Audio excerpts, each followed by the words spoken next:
Muy buenas tardes a todos y a todas. Nuevamente aquí con ustedes, con este evento extraordinario, con dos grandes y extraordinarios ponentes. Vienen desde España a brindarnos de su experiencia profesional con la presentación de su libro, Proceso Penal y Derechos Fundamentales. Y pues tengo el honor de presentar al doctor Walter Refa Muñoz. Él va a ser el comentarista esta tarde en esta presentación de este libro. Es investigador postdoctoral, contratado en el área de Derecho Procesal de la Universidad de Salamanca, licenciado en Derecho y Administración y Dirección de Empresas por la Universidad de Salamanca, máster en Protección Jurisdiccional de los Derechos Fundamentales por la Universidad Nacional de Educación a Distancia UNED, máster en Derecho Constitucional por el Centro de Estudios Políticos y Constitucionales.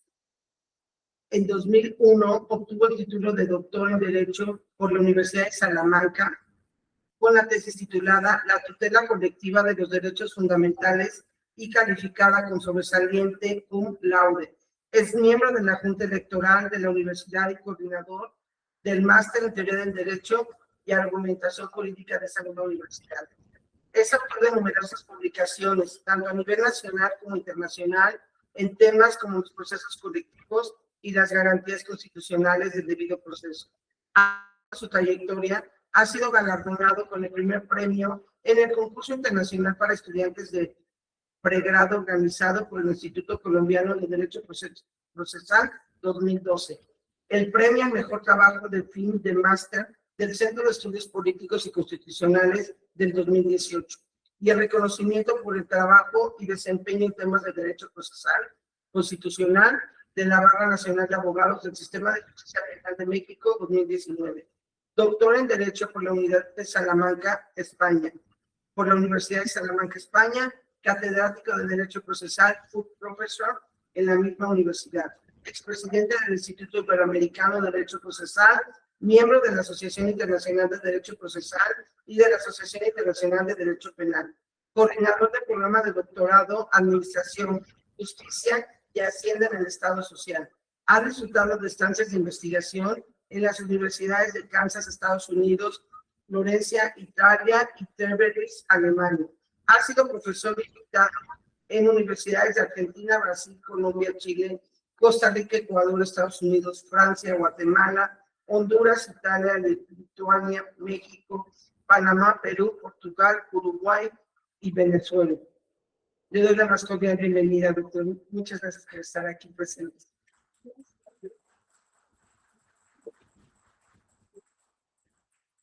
Antes de cederle el uso de la voz, tengo el honor de presentar al doctor Lorenzo Mateo Burgosa Badel, quien es el autor del libro Proceso Penal y Derechos Fundamentales, que es con el tema que estaremos tratando esta tarde. Es autor de este libro de monografías como la protección jurisdiccional de los intereses del grupo, las sentencias del Tribunal Europeo de Derechos Humanos y el ordenamiento español, la cooperación procesal de los estados con la Corte Penal Internacional, coordinador de obras colectivas como la prueba en el proceso Evidence in the Process, proceso penal y víctimas especialmente vulnerables, y en México, proceso penal y derechos fundamentales, aspectos interdisciplinares o mediation a comparativas perspectivas, así como de otros abundantes trabajos sobre la especialidad jurídico-procesal publicados en libros colectivos y en revistas nacionales y extranjeras. Investigador principal de numerosos proyectos financiados internacionales, nacionales y regionales. Defiende con frecuencia los resultados de su investigación en congresos, jornadas, conferencias y cursos, tanto en España como en otros países europeos y americanos. Director de 70 tesis doctorales defendidas, y esta tarde pues se encuentra aquí con la consolidación tercera de abogados. Muchísimas gracias a ambos y les cedo la palabra.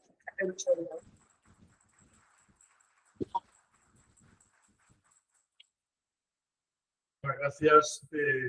Es un honor estar aquí en México, en Ciudad de México y en esta sede de Consolidación Internacional de Abogados. Les agradecemos muchísimo la hospitalidad que da, al fin, no es sorpresa, pero siempre es un honor recibirla porque ya perdí la cuenta de viajes a México. Contaba que creo que he estado en 19 entidades federativas, me faltan unas pocas, pero bueno, algo conozco de México y he disfrutado de todo el placer de disfrutar de su país, de dialogar con turistas, que venimos a hacer con la frecuencia que dejan nuestras obligaciones a México y a otros países de Latinoamérica.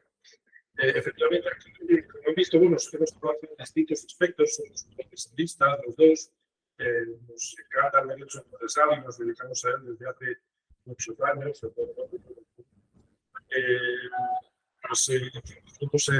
Como digo, distintos aspectos del derecho procesal, pero tendemos a especializarnos siempre, ¿no? Porque no se puede saber mucho de todo, sino que tratamos de saber de algunos temas y aprender de todos ellos, ¿no? Entonces aquí nos trae la presentación de un libro que me publicó la editorial Magíster, mi querido Camilo Constantino. Me honró, además de organizar la publicación, de hacerme el prólogo. Y es un conjunto de estudios, todos alineados con esta idea de proceso penal que debe ser efectivo. Debemos perseguir a los delincuentes, debemos perseguir a los malos, pero también debemos tener cuidado y respetar los derechos humanos.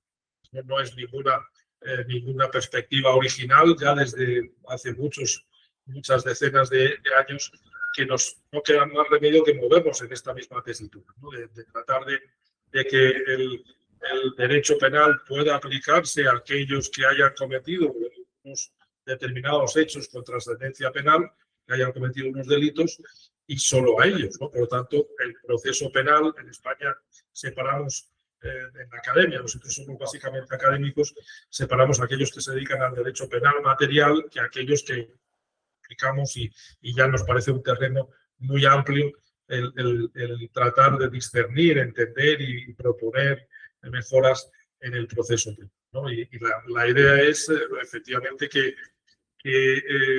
se aplique, se exija, mejor dicho, la responsabilidad penal a aquellos que hayan podido cometer unos delitos, pero que a la vez en el proceso penal podamos proteger a la víctima o a quien parece que ha recibido pues algunos de los efectos perniciosos, negativos del delito, y que protejamos también a los inocentes. Por tanto, no hay que ver el proceso penal como un proceso simplemente represivo, una visión represiva que a veces, dadas las circunstancias complejas en muchos lugares del mundo, también en México y también en España, a veces da las ganas, ¿no? El cuerpo, si me permiten la expresión coloquial, el cuerpo nos pide represión y castigo, casi indiscriminadamente, pero los juristas pues nos tratamos de formar y tratamos de reforzar las garantías, ¿no? Las garantías fundamentales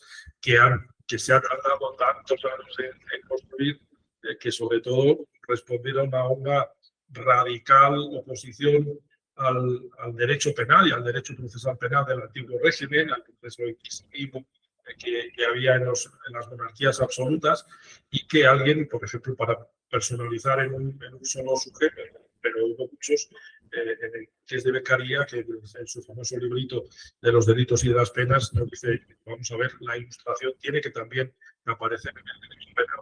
Las garantías son esenciales, la dignidad humana que está en el fondo responde a una posición irrenunciable, y por lo tanto el proceso penal sí hay que castigar, hay que tratar de castigar a los perseguibles, encontrarles, enjuiciarlos, pero cuidando la proporcionalidad, cuidando la aplicación de derechos fundamentales solo hasta el punto que la legislación y las constituciones nos permiten. Y es en ese sentido que va el libro. Lamentablemente ha habido algún problema, ¿no?, de intendencia y no han llegado los que tenían que traer los libros al Parlamento, pero si hubieran llegado ustedes verían que es un libro bastante gordo, que trata multitud de perspectivas, pero todas en la línea que es manifestada. Y yo diría que van de lo general a cuestiones más específicas, ¿no? De lo general, ¿en qué sentido? Un poco en el que les decía, situarnos en el panorama de sistemas penales. Ustedes en México conocen bien qué es el cambio de un sistema penal a otro, la introducción de sistemas acusatorios, con todo lo que ello implica, y que ha sido algo que no todos los países de Latinoamérica han conseguido, pero que muchos de ellos sí. México es uno. Yo tuve la fortuna de visitar, el primer país que yo visité de Latinoamérica fue Chile, en septiembre de 1999, y estaban preparando la implementación de su código, ¿no? Que luego pues, no fue el primero país que reformó todo el proceso penal, pero sí que luego tuvieron una influencia muy amplia incluso en la reforma mexicana. Y en México vine en 2003, en concreto a Puebla, que en el estado de Puebla estaban ya preparando la reforma, y entonces, ustedes lo saben muchísimo mejor que nosotros, era una reforma estado por estado, ¿no? Para hacerle cada uno sus procedimientos penales, y ellos estaban en esa tesitura, ¿no? De reunir a supuestamente eran expertos internacionales sobre el tema. Ahora les voy a decir en mi caso cuál era la circunstancia, porque yo creo que me idealizaron demasiado. Pero sí había colegas de otros países, de Chile, por supuesto, de Estados Unidos, porque la influencia del derecho procesal penal anglosajón en México y de México ha sido innegable. También en Europa, quizás en menor intensidad, ha sido innegable. Y luego, pues visité yo y él también, no juntos esa vez en Lima y algunos otros estados, y luego tuvimos ya el conocimiento de esta norma importante como Código Nacional de Procedimientos Penales, pero en la misma línea, ¿no? Más o menos en la misma línea de introducción de las garantías, de los derechos de respeto a los derechos fundamentales, y de una forma novedosa de ver el proceso penal, en que la Fiscalía pues, adquiere una importancia trascendental, el juez de control también desde el punto de vista de los esencial, y luego todo un sistema de acuerdos para, si es posible, evitar pasar más adelante y terminar el proceso penal antes de la propia fase. Entonces, esa es la idea. Pero les decía que conmigo posiblemente los colegas que me trataron, probablemente, como ya les digo, que sucede siempre en México, un juez central, un juez que vino a Salamanca y a los cursos de los que hablábamos con algunos de ustedes, y tenía la norma de venir cada 2 años, ¿no? Cada año se le hacía difícil, pero cada 2 años venía. Y con ellos pues hice amistad, pero me tenían idealizado, primero porque era bastante más joven que ahora, y creo que mis conocimientos eran bastante más, no es que ahora sean sean muy elevados, porque como les digo, seguimos aprendiendo siempre, pero sí que eran menos. Pero sobre todo me tenían idealizado porque el sistema español era más moderno que los sistemas europeos y sigue sin serlo.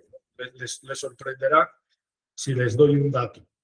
La de procedimientos penales es también nacional. España no es un Estado federal, pero sí es un Estado descentralizado de otra manera. En la materia judicial no tenemos comunidades judiciales de las entidades que en España se llaman comunidades autónomas. Hay un solo poder judicial nacional y hay unas solas normas procesales nacionales, con alguna pequeña excepción. Las comunidades autónomas pueden tener alguna incidencia, sobre todo, ya se lo digo, sobre todo en cuanto a los medios materiales y personales de funcionarios, no los jueces, que son nacionales, no los secretarios judiciales, que ahora desde 2015 llamamos letrados de la Administración de Justicia, que también son cuerpos funcionarios de las oficinas judiciales. En algunas comunidades autónomas sí son dependientes de esa manera. Y los medios materiales, que ahora todo eso adquiere todavía más importancia en el momento la computarización o digitalización de la justicia y de la aplicación de la inteligencia artificial, ¿no? En algunas comunidades autónomas en las que han querido que sus propias, aquí no le llamamos constituciones, sino estatutos de autonomía, en las que los estatutos de autonomía pues, les otorgan esas competencias. La nuestra, que es Castilla y León, o la Comunidad de Madrid, no han querido esas competencias porque suponen gasto y no hubo acuerdo con el gobierno central, que sí querían entregar las competencias, pero no la plata, no la financiación para poner, no la suficiente, mejor dicho, para hacer frente a esas nuevas competencias. Eso, en Salamanca, dependemos del Ministerio de Justicia Nacional. No ha habido esa descentralización.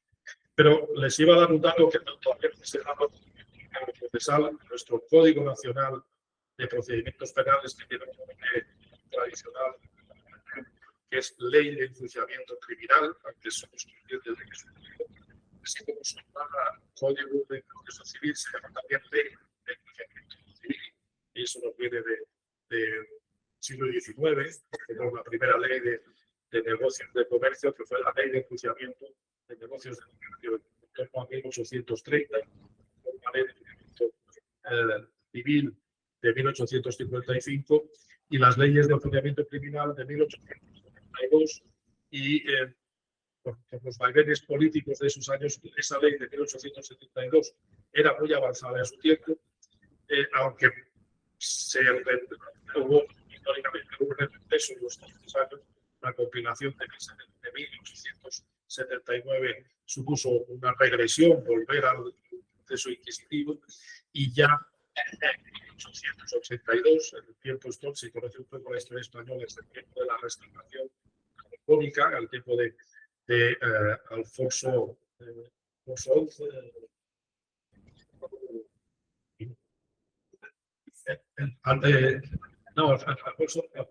Alfonso XII, el tatarabuelo del rey Juan Carlos, en fin, hijo de la reina Isabel II, que había tenido que exiliarse, Alfonso XII, que luego falleció relativamente joven, y su hijo fue rey niño, Alfonso XIII, justamente el abuelo de Juan Carlos y el bisabuelo, por tanto, del rey actual. En ese momento de restauración, que era de estabilidad, liberales y conservadores, había un acuerdo entre los partidos mayoritarios. En este momento tuvimos en lo procesal penal un momento feliz, diría yo, porque esta ley de 1882, y ahora entenderán perfectamente lo que decía de Puebla, porque ese es el código que sigue vigente en la actualidad. Repito el dato. En España sigue vigente nuestro Código de Procesos Penales de 1882. Ya veo caras dramáticas y efectivamente todos estamos de acuerdo en que se ha quedado anticuado, no puede ser de otra manera. Hay que modificarlo, pero no hemos conseguido hacerlo. Incluso cuando los partidos políticos han tenido su mayoría en el Parlamento y les hubiesen sobrado diputados para aprobarlo, ha faltado voluntad política para una razón que a lo mejor podemos hacer. Pero en definitiva, tengan en cuenta lo que les decía, ¿no? Los de Puebla, confiados en lo que sea Salamanca y en lo que ello conlleva, y a lo mejor habían oído algo de mí y me apreciaban bien, pensaban que yo les podía ayudar en algo. Y traté de hacerlo, porque el dato ha sido un poco rompedor, ¿verdad? El dato ha sido dramático. Pero hay que ponerle su verdadera dimensión, porque no era tan dramático en su momento. Es decir, en 1882 lo que se hizo en España fue una ley, un código de lo más nuevo de su momento. En ese momento se introdujo la oralidad en el proceso penal. Nuestro proceso penal tiene juicios orales desde esa época, desde 1882. Juicios orales encomendados a jueces, a magistrados, que no deben haber actuado en el proceso absolutamente, tienen que estar limpios de mérito, ¿no? Con imparcialidad objetiva. No se puede abrir la fase de juicio oral sin que alguien distinto a aquellos que van a enjuiciar, pues acuse. Quiero decir que, a pesar de que tenemos una ley de 1882, tenemos una ley que ya desde entonces, con algunas limitaciones y no de manera perfecta, ya el acusatorio, ¿no? Los principales rasgos acusatorios pues, se expusieron en esa fase, mucho más en la fase de juicio que en la fase de investigación. Los derechos, el respeto a los derechos, todavía, por ejemplo, eso no fue hasta los años, diría, 80 del siglo pasado que se bañaron de garantía, se actualizaron en ese sentido. Por tanto, claro, yo si hubiese visto que nuestro código era un proceso escrito, no tenían siquiera Ministerio Público, lo crearon en el cambio de siglo con su nuevo código. Si hubiese visto que tenía yo en ese contexto, les hubiese dicho, es que yo no voy a aportar nada. Pero yo me confié y dije, algo puedo aportar porque es verdad que tenemos algunas buenas experiencias en ese sentido y nuestros abogados, lo normal es que en Salamanca los abogados suelen ser, no hay mucha actividad económica, suelen ser abogados litigantes que llevan asuntos penales y asuntos civiles. Y los asuntos penales, como les digo, ya para un abogado litigante ya tienen un avance importante de oralidad, ¿no? Y de inventación, de todo lo que conlleva de concentración y demás. Todo esto, en todo este contexto, bueno, no he dicho, para completar, de 1882 hasta la actualidad, tenemos fiscalía, pero la fiscalía es, el Ministerio Público, es una parte activa del proceso y no dirige la investigación, salvo algunas excepciones. La principal excepción es lo que estábamos hablando antes en el proceso, en el enjuiciamiento de niños, niñas y adolescentes. Ahí ya, a título experimentativo, se introdujo el fiscal director de investigación, que ordena diligencias a la policía y para lo que supone restricciones de los derechos fundamentales, actúa como juez de control o como juez de garantías el juez de menores, el jueza de. Tenemos distintos procedimientos. Hay otro procedimiento que es el más habitual, el llamado procedimiento abreviado, pero abreviado simplemente porque se abrevian los trámites, lo que en el procedimiento ordinario se establecían unos plazos y se vaya todo más rápido, pero no necesariamente porque haya un acuerdo entre las partes. Yo no sé, en México, pero en otros países el procedimiento abreviado es solamente un procedimiento en el que se parte de un acuerdo. Las acusaciones y el acusado y su abogado, no es el caso. Puede haber, que haya acuerdos, que llamamos en España conformidades, si se estima que no hay problemas, que no hay vicios del consentimiento, pues van a suponer terminar antes, terminaciones anticipadas, ¿no? Eso se ha estimulado sobre todo en los últimos 40 años. Y está funcionando más de la mitad de procesos penales terminan con conformidad, por lo tanto sin juicio y por lo tanto sin esa fase que nos preocupa tanto, y yo creo que con mucha razón, pero que Jeremy nos decía que el arte del proceso es el arte de administrar las pruebas, aunque no era partidario del derecho probatorio, pero el arte del proceso es el arte de administrar las pruebas. Tenemos que la mitad o más de los procesos penales españoles son procesos sin prueba, estrictamente, ¿no?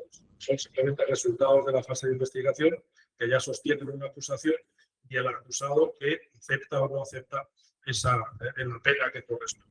Pero ese es el modelo anglosajón, el modelo de los Estados Unidos, que ellos en un 90 y muchos %, pues no solo en el proceso penal, también en el civil y en otros, pretenden razones de eficiencia, ¿no? En esa visión práctica que tienen los anglosajones y sobre todo los vecinos del norte, de terminar cuanto antes y no organizar todo lo que está previsto, juicio conjurado, que lleva tiempo, gastos, etc. Entonces, eso pues lo andamos acogiendo y me parece que México en buena parte también, ¿no? Por tanto, los contextos y la historia es distinta, su código es muy nuevo, el nuestro es muy antiguo, pero como ven, nos vamos aproximando y por tanto podemos establecer aquí un diálogo, yo creo que fructífero y entenderlo. No estamos hablando de cosas que nos suenan. Otra diferencia importante en este contexto y otra reminiscencia de este proceso antiguo es que el fiscal no es la única parte activa. Efectivamente, el fiscal en la mayoría de delitos está obligado a ser parte que va a pedir actuaciones al juez de instrucción, que es el que se mantiene como de la investigación. Este juez de instrucción luego no podrá formar parte del tribunal enjuiciador. Ahora, hace unos años sí, pero el Tribunal Constitucional dijo, no, esto es imparcial este señor o señora y por lo tanto es un juez contaminado que ya sabe de qué va la cosa y por tanto el que tiene que decidir si efectivamente hay prueba suficiente para condenar a alguien, pues tiene que ser alguien que vea el asunto de nuevas, sin tener nada que nos venga de pero en los años 50, 60, incluso 80 del año pasado, del siglo pasado, pues teníamos eso. Con el afán de terminar más rápido, pues ya que el juez no hay una investigación que decida. Pero eso el Tribunal Constitucional Español lo tuvo. Lo que les decía, el juez de instrucción dirige en la mayor parte de los casos la investigación. El fiscal lo que hace es pedirle diligencias de investigación que llame a determinado testigo para tomar la declaración de investigación, ¿no? Diligencia de investigación, o determinado peritaje, o, en fin, cualquier diligencia de investigación que quiera, incluidas las restrictivas de derechos fundamentales. La instrucción pues puede, como es juez, tiene las garantías de la jurisdicción y, por lo tanto, lo puede decidir si tiene motivos suficientes y si lo motiva en su caso por ejemplo, de control de comunicaciones, o tenemos en esa ley tan antigua, tenemos algunas diligencias de investigación muy novedosas. Es toda una serie de diligencias tecnológicas, no todas, pero muchas de ellas restrictivas de derechos, que se adoptan en secreto. El fiscal sí tiene el privilegio de poderlas conocer y el juez, pero para el resto se decretan en secreto, las pide el fiscal y las decide a posteriori y, por supuesto, el afectado las podrá discutir, pero obviamente no se le avisa, como en ningún lado ocurre, no se le avisa al sujeto, oiga, que vamos a entrar en su computador para ver si usted tiene ahí pornografía infantil o negocios con criminalidad organizada o lo que a ustedes se les puede ocurrir. Por tanto, yo suelo decir que esos son, utilizando la famosa expresión evangélica, verter vino nuevo en odres viejos. Tengan en cuenta que todas esas diligencias tecnológicas están en esa ley de 1882. Y, por supuesto, en 1882 ni las escuchas telefónicas estaban previstas, ¿no? Porque por ahí estaba Campbell experimentando con sus rudimentarios teléfonos, ¿no? Entonces, claro, todo eso es una falta de sistema que todos deseamos cambiar, pero no se consigue. Y buena culpa de todo eso, y ustedes me dirán si en México tiene que ver, el otro día estábamos en Sopra, hablando con los centros de formación de Sopra, y yo les decía, un problema que tenemos serio en España es la politización del Ministerio Fiscal. Del fiscal. Ha habido casos en que se ha llegado a condenas en España y el fiscal ha mirado hacia otro lado. Porque, por ejemplo, ha habido ministros de Gobernación, de Interior, o sea, secretarios de Gobernación del Gobierno Nacional que han sido condenados y el fiscal dijo, no hay materia para acusar. Sobre todo el problema es de no acusar cuando hay elementos, yo no sé, por afinidad, ¿no? Dejémoslo ahí, ¿no? Y ustedes me dirán, ¿y cómo le han condenado si el fiscal no ha acusado y necesitamos acusación para entrar en el juicio oral? Pues porque tenemos más acusaciones. en España hay una modalidad eventual. Es necesario en la mayoría de delitos que el fiscal esté. El fiscal puede decir, como decía en estos casos, no ver materia para acusar. Tiene que cumplir el principio de legalidad, interpretarlo de manera imparcial, pero yo no veo nada por lo que acusar. Esto ocurre con relativa frecuencia. Pero la víctima puede ser parte procesal activa que hace no lo mismo exactamente, pero casi. Es decir, esas actuaciones que les decía que son secretas, la víctima no las va a conocer después. El fiscal sí, como controlador de la legalidad.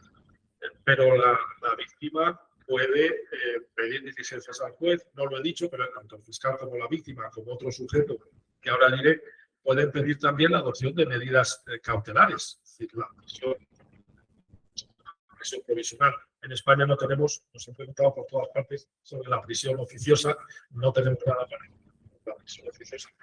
No la tenemos, el juez, el fiscal o la víctima como acusadora particular va a plantearle al juez la necesidad de que se adopte una prisión para que ver si en el caso concreto concurren una determinada entidad del delito, una gravedad de la pena determinada y unas circunstancias que resumimos con esa expresión latina de periculum in mora, es decir, que haya riesgo de fuga, es decir, más o menos lo que le ha dicho a México la famosa sentencia de la Corte Interamericana, de cuyo nombre nunca me acuerdo. Termina con Tepicle o algo así, ¿no? Son dos apellidos indígenas que respeto mucho. Tepicle, pues como se dice en esa sentencia, pues más o menos eso es la regulación que tenemos en España. Por tanto, fiscal que puede no acusar, sino pedir el sobreseimiento, acusación particular que puede acusar, aunque no lo haga la fiscalía, y luego otro sujeto que ahora que está molestando, la verdad, en estos últimos tiempos, porque hay algunas asociaciones bastante politizadas y contrarias, casi todas ellas al gobierno, que están intentando hacer oposición al gobierno a través del proceso penal. No digo que en algunos casos no haya algún fundamento penal, ¿no? Pero se está utilizando políticamente. Y esa posición de la acusación popular, que así es el nombre, supone que la ley dice, la ley de 1882 dice cualquier español, pero ahora no es persona física la que suele llevar, podría, pero no es persona física la que suele llevar esos asuntos, sino alguna asociación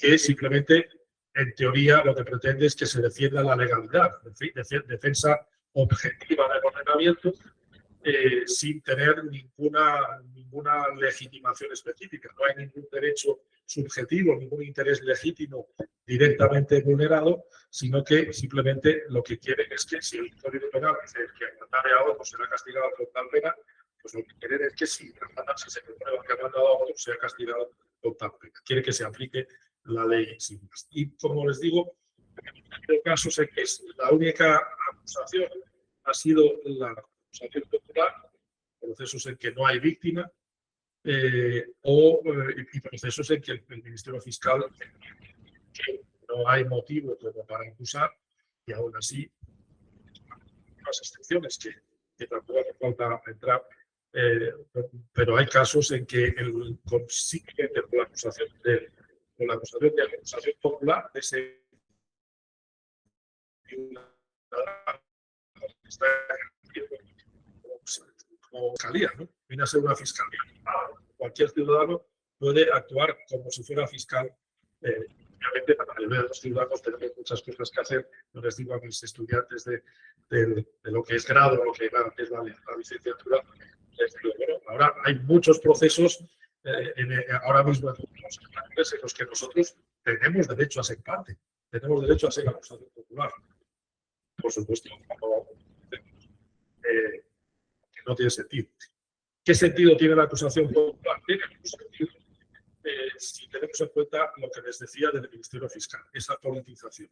Por tanto, se dice que la acusación popular puede servir de contrapunto para compensar, sobre todo, esas omisiones de la Fiscalía.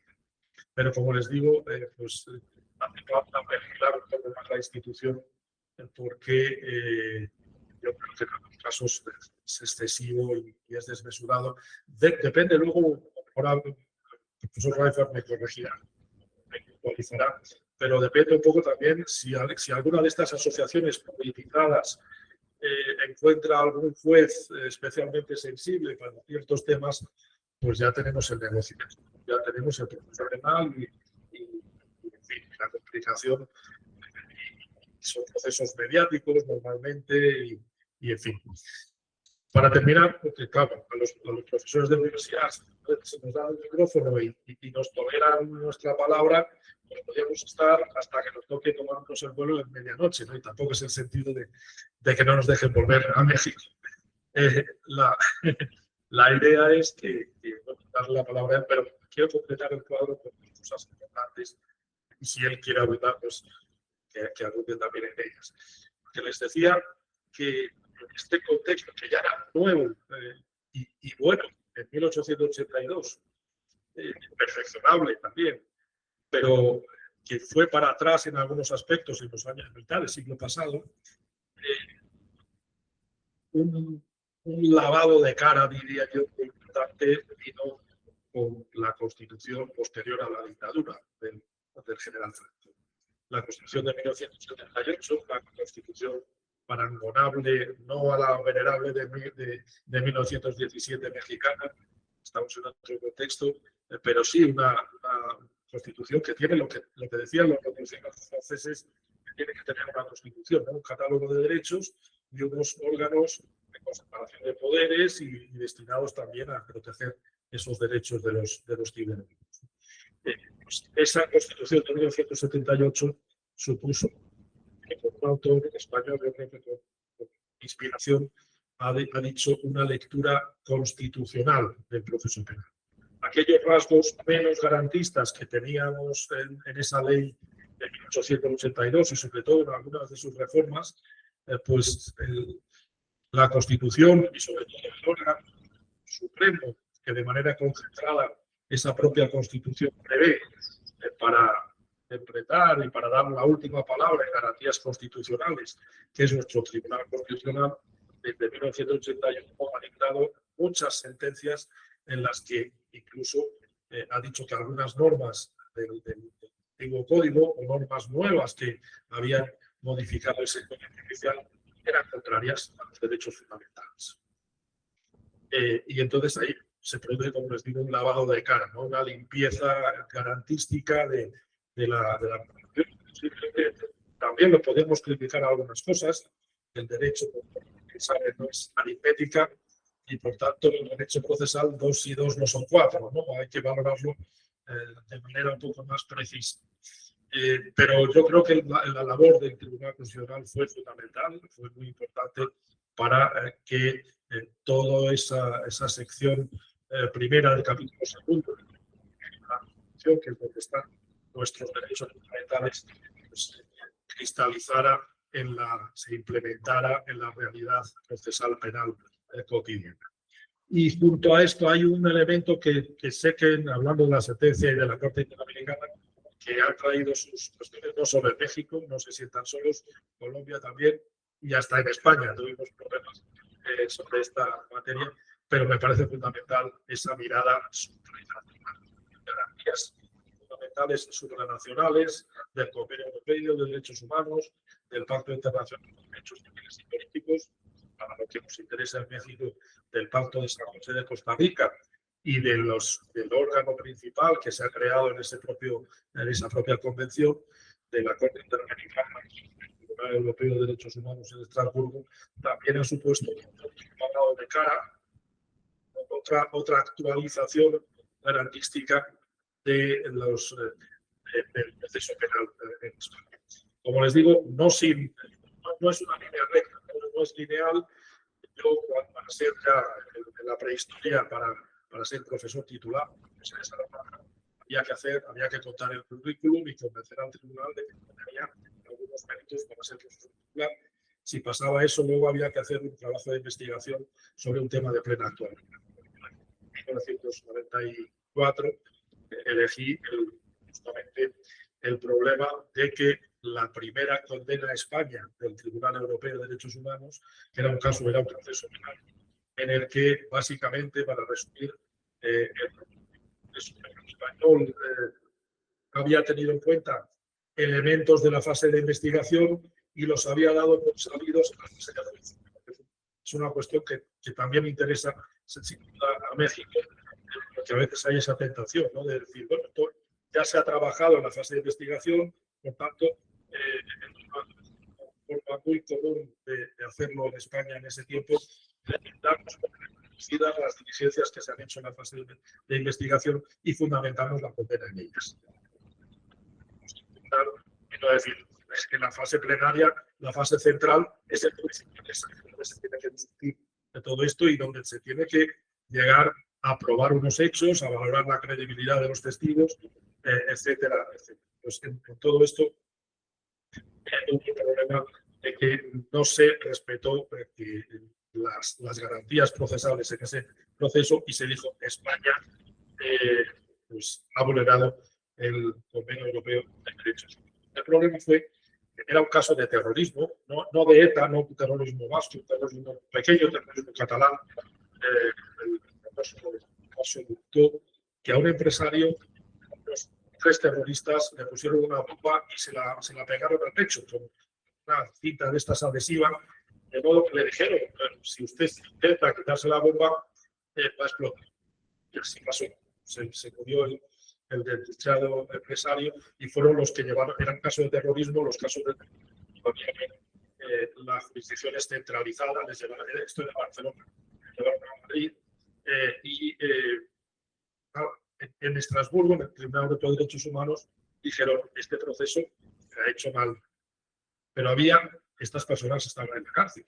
Entonces se planteó pues esa contradicción de que en la supranacionalidad, la convencionalidad dice que se ha hecho mal el proceso, pero con fuerza de cosa juzgada tenemos a personas que están.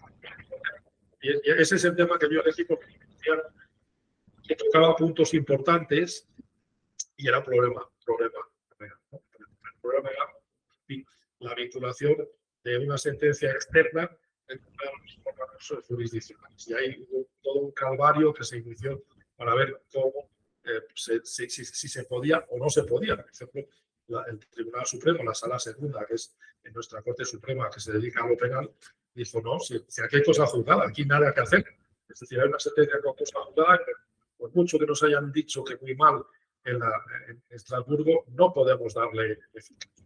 La solución, ya no les dejo sin el último capítulo, fue que se recurrió subsidiariamente en amparo, en nuestro reducido amparo, que lamentablemente no tiene mucho que ver con el amparo mexicano, pues se recurrió al Tribunal Constitucional y el Tribunal Constitucional lo que dijo fue, es verdad, no tenemos ninguna vía, no hay ninguna norma en España que dé paso a esas condenas internacionales, pero hay una vulneración actual en este momento de un derecho fundamental y por tanto no podemos consentir el tema de la violación actual del derecho. Es una clave para decir los que están en la cárcel tienen que salir, no se puede consentir que habiéndonos dicho que se ha vulnerado el derecho procesal, por tanto, y alguien está privando de libertad, pues no se puede mantener.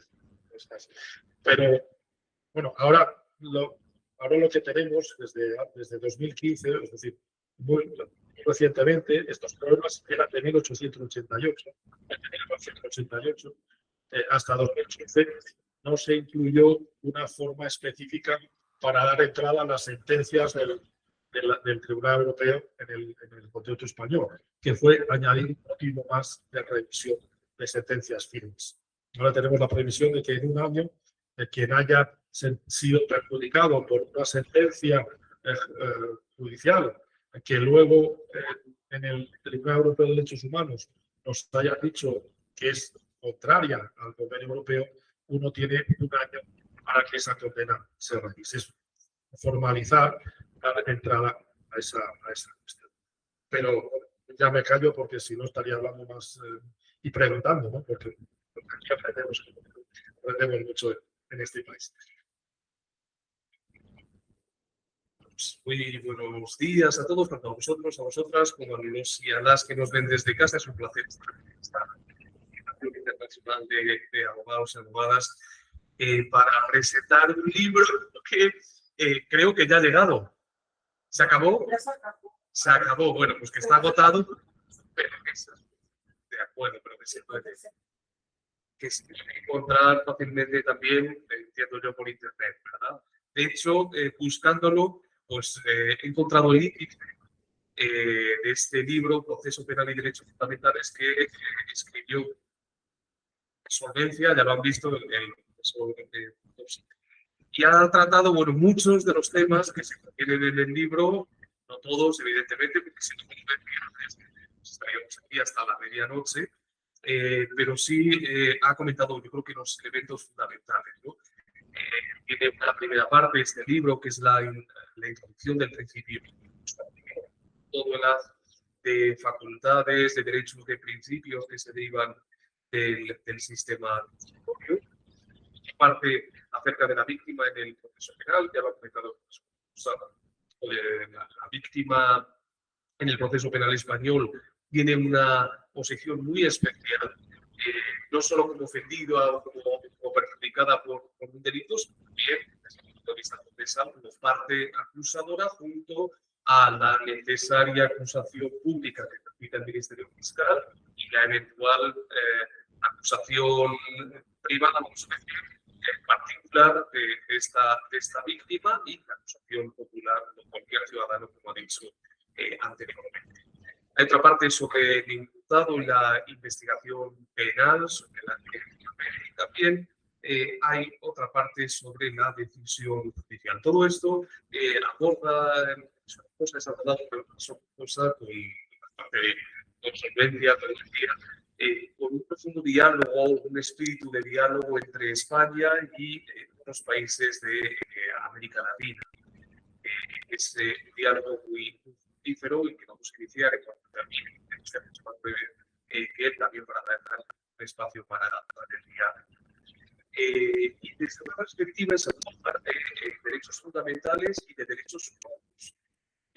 Lo comentaba hacia el final de su intervención, España somos ejemplo de muy pocas cosas, la verdad, pero siempre, digamos, estamos sometidos a un fuerte control de convencionalidad, si queréis, esa traducción al lenguaje latinoamericano, porque España es parte de los organismos internacionales que discurren en paralelo. Por un lado, el Consejo de Europa, el de Derechos Humanos, ¿no? Que se encarga de interpretar y cambiar la subsidiaria, la protección pretoriana de los derechos, en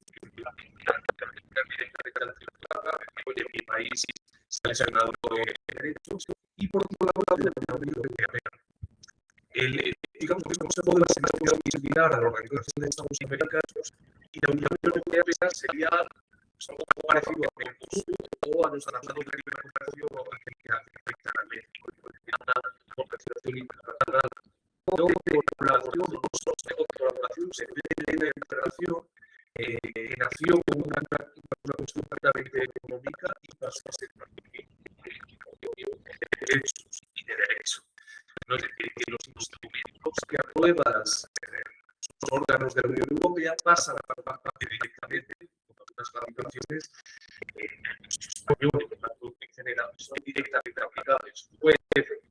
Salamanca puede aplicar directamente el reglamento de protección de datos que se ha aprobado en Bruselas. ¿No? Y esto aplica también instrumentos primero, de control de derechos humanos, ¿no? Desde la perspectiva de derechos fundamentales, pero también instrumentos de cooperación procesal entre los distintos estados. En el proceso penal hay una civil, hay una eventual desconfianza entre los estados. Y la Unión Europea sirve también para amortiguar esa desconfianza. Que un juez español pueda ordenar la detención de una persona que se encuentra en Colombia, que lo haga además con una comunicación de juez a juez, directamente, sin pasar por un control político de ese detención. Si un juez español quiere obtener las fuentes de datos que se han obtenido en Alemania, que pueda hacerlo también con una comunicación bastante fluida de jueza. Digamos que sería plantear la cuestión en términos generales, pero yo quería incidir en un aspecto que me parece fundamental, sobre todo lo que está ocurriendo recientemente en México, en los países en realidad, pero México, por la especial situación que estamos teniendo ahora, ¿no?, con la delincuencia organizada. Pero el proceso penal, como yo lo veo, ¿no?, está en una balanza, ¿no?, siempre permanente, una parte siempre está ahí. Por un lado, en el proceso penal hay un interés público evidente, ¿no?, el ejercicio de Luis Turiendi, la averiguación de la verdad, que se persiga a los delincuentes, que se castigue a los delincuentes, y por otro lado, un interés privado, que ya se ha comentado, ¿no?, que es la protección de los derechos fundamentales de los investigados o de los imputados. La cuestión es dónde colocamos el punto de equilibrio de esa balanza. Hay determinados delitos, el narcotráfico, ¿no?, la organización criminal, la delincuencia organizada, que generan una fuerte alarma social, que reclaman instrumentos de investigación delictiva más potentes, ¿no?, más lesivos desde el punto de vista de los derechos fundamentales, entonces debe colocar el equilibrio. Y esto lleva directamente a un tema que en su libro, ¿no?, no como un apartado, pero sí de forma, digamos, transversal, es el tema de la prueba ilícita, ¿no? La prueba que en general lesiona derechos fundamentales, ya sea por modo de su detención, ¿no? Una cuestión que ha sido importada por todos los países de nuestro entorno, una construcción generada en la Corte Suprema de Estados Unidos, ¿no?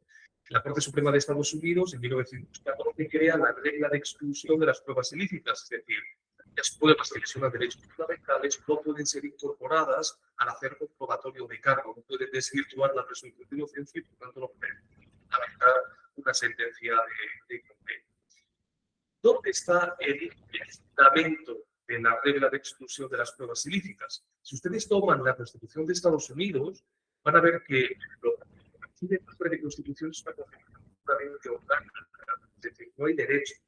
Lo que hay es una descripción de cómo debe funcionar el Estado, cuáles son los órganos del Estado, el Poder Ejecutivo, el Poder Judicial y el Poder Legislativo.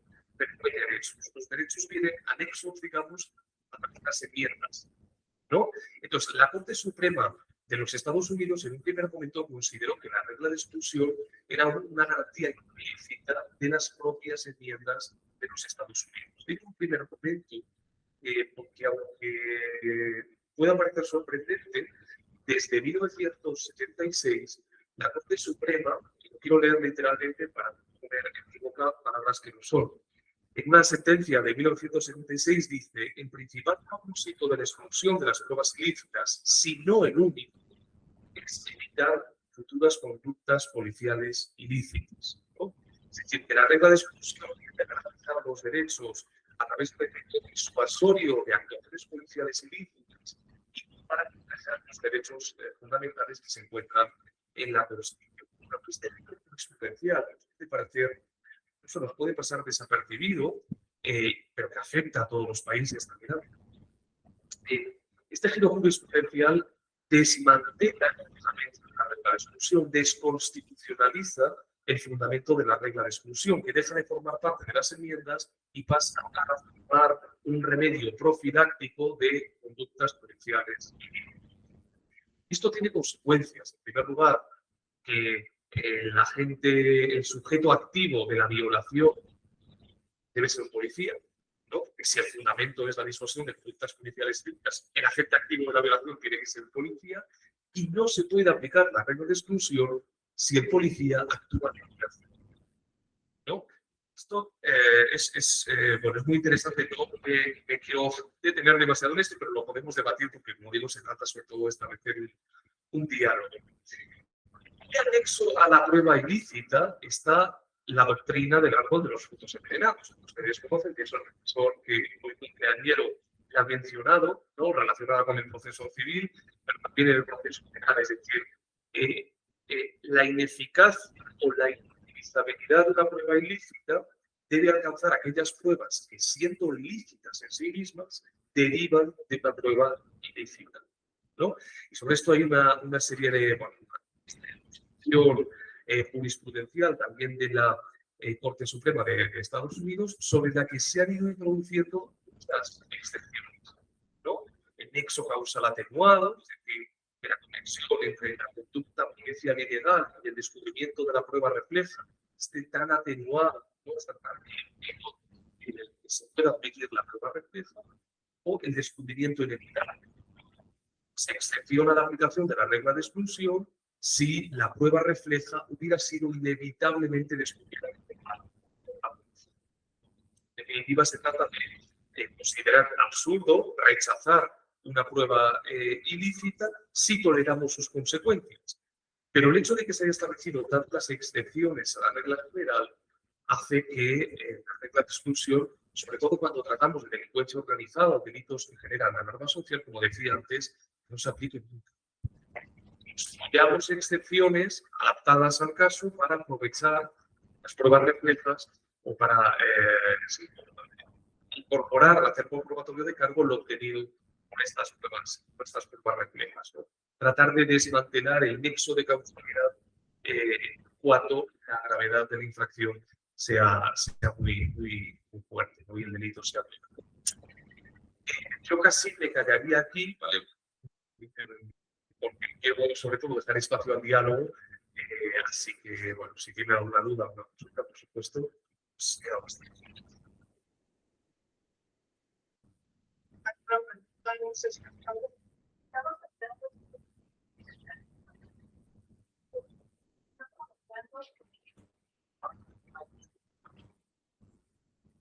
Gracias.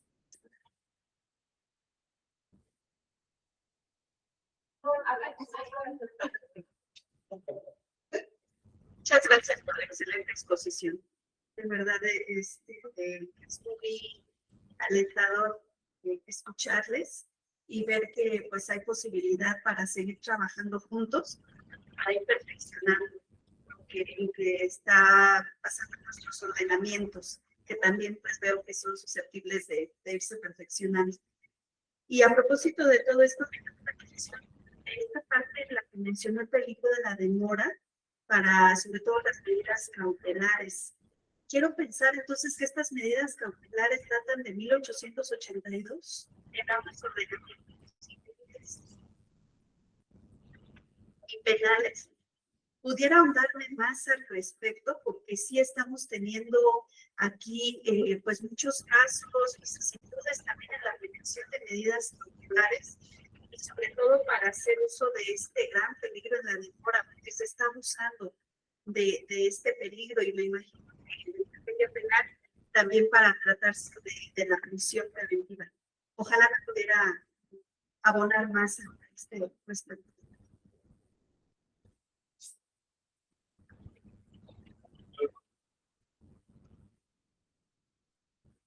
No, es una pregunta muy importante.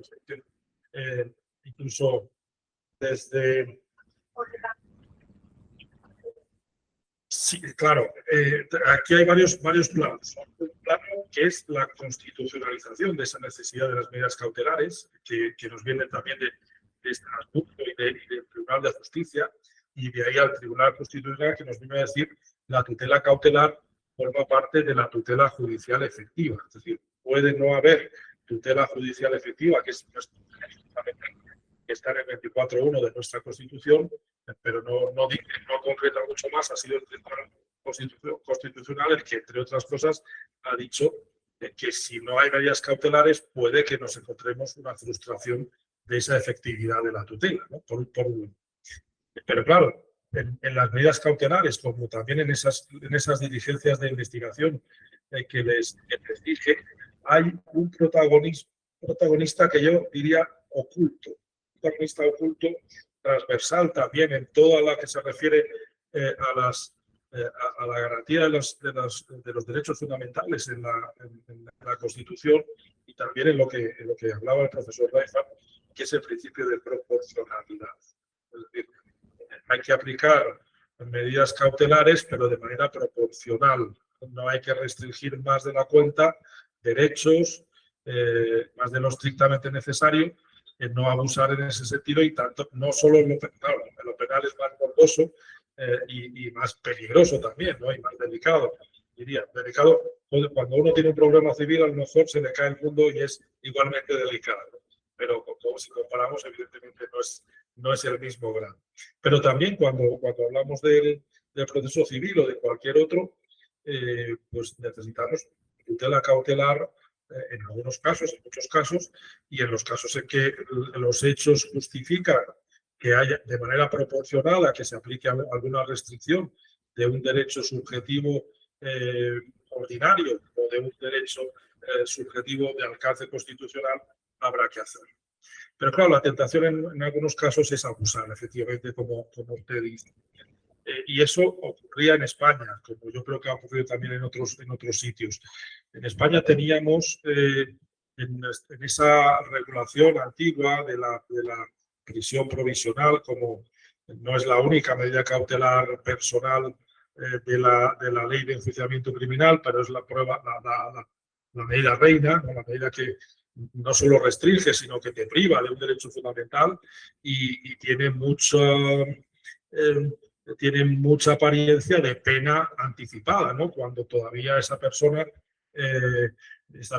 no sabemos si es culpable. Es más, sabemos que es inocente porque existe la presunción de inocencia en nuestra Constitución. No va a ser culpable hasta que una sentencia firme la condene y le exija responsabilidad penal, ¿no? Entonces, en su contexto, en ese viaje a Chile me decían, ¿y cómo puede ser la aplicación de una medida cautelar a una persona que es inocente? Pues es un drama, ¿no? Es un drama jurídico y un drama personal y un drama social.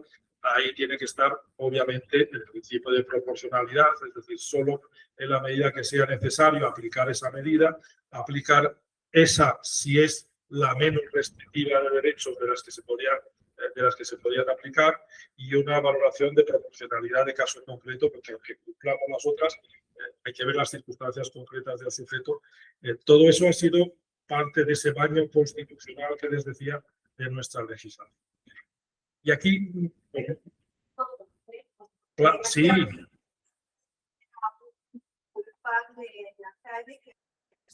Claro, esa es la tentación, efectivamente, la tentación es decir, vamos a agarrarlo y luego ya veremos, ¿no? Vamos a agarrarlo y que no moleste. Y como decía un emperador alemán, ¿no? Que cuando decía, bueno, vamos a matarlos a todos y Dios decidirá, ¿no? Los que sean inocentes se irán al cielo y los otros al infierno. Es una forma drástica y completamente desconocedora de los derechos fundamentales. Es una tentación inevitable. No sé si, yo creo que es evitable, pero es una tentación que tenemos por delante. Vamos a aplicar. Y les iba a decir que había... Y en México yo creo que todavía lo hay, algunos elementos que propician eso. La prisión oficiosa y además constitucionalizada, pues me parece que lleva a esas desmesuras, ¿no? Con todos los respetos, porque respeto mucho el país y respeto mucho el derecho, pero decíamos, creo que hay algunos elementos perfeccionables.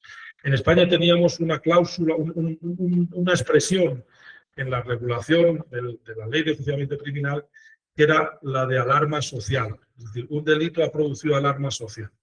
Y esto era utilizado como una palanca, como un argumento para lo que usted dice, ¿no? Para abusar, en realidad, ¿no? Para decir, bueno, pues no hay ninguna circunstancia específica que nos haga temer que vaya a huir esa persona o que va a destruir pruebas o que va a tener algún efecto negativo en los hechos concretos o en la persecución de esos hechos, pero como ha producido alarma social, retirémosla de la circulación, retirémosla de la sociedad y luego ya veremos, ¿no? Entonces, eso es lo que teníamos hasta 1995, un juez con unas normas de control de constitucionalidad que tenemos a partir de la Constitución del 78, es una cuestión prejudicial de cualquier juez que entienda que una ley que tiene que aplicar a un caso concreto puede ser contraria a la Constitución, pues plantea esa cuestión prejudicial al Tribunal Constitucional, ¿no? suspende, justo en el momento anterior a dictar sentencia, suspende ese proceso penal y hasta que resuelva el Tribunal Constitucional, y el Tribunal Constitucional lo va a hacer erga omnes, lo que diga el Constitucional acerca de si esa ley es compatible o no con la Constitución. Si dice que es incompatible, va a ser incompatible a todos los efectos. Se expulsa del ordenamiento jurídico. Pero, claro, eso era, como digo, un juez planteó esa cuestión al Tribunal Constitucional y el Tribunal Constitucional iba a tumbar esa expresión como lo que decimos, ¿no? Desconocedora de la valoración concreta de proporcionalidad y de las circunstancias específicas, pero por una vez, no ha ocurrido otras veces, pero por una vez el legislador tuvo reflejos y cambió, retiró de la legislación esa expresión y introdujo unas normas nuevas, yo diría que mucho más respetuosas con las exigencias constitucionales, ¿no? de requisitos específicos en los que se concretan ese periculum, ¿no? Ese peligro que no debe ser simplemente, creo yo, simplemente porque se ha cometido un delito de los graves o de una lista determinada, sino porque hay unas circunstancias concretas que nos hacen entender que puede haber reiteración delictiva. Son tres los motivos que hay en la ley española. Posible reiteración delictiva, hay que evitar que siga cometiendo delitos sobre esta materia. Y no presuponer que pueda hacerlo, sino con circunstancias concretas. El juez tiene que, a través de un auto, que es el nombre de la resolución que se le exige en España, tiene que motivar el por qué piensa que concurre esa circunstancia. Otra mucho más clara es evitar la destrucción de pruebas, y otra que es la clásica, el peligro de fuga. Es decir, si hay circunstancias, si hay elementos, si tiene una residencia en San Carlos, Sonora, al frente del delicioso Mar de Cortés, pues a lo mejor hay un indicio más de que se puede escapar desde España y yo no le quito la razón de venir aquí a México. Pero eso es un riesgo de que se puede escapar del proceso penal. Es una forma de objetivar y de limitar ese abuso que ocurre, y voy a entrar en un tema que sé que es espinoso, en materia de feminicidios, de violencia de género, o no tanto de feminicidios, sino de otro tipo de delitos que no suponen el fallecimiento de una mujer, pero sí amenazas, malos tratos de otra manera, y que en ese caso no son auténticas medidas cautelares, sino medidas preventivas. Y ahí el drama también se hace presente, ¿no? El tratar de limitar, restringir derechos para evitar males mayores.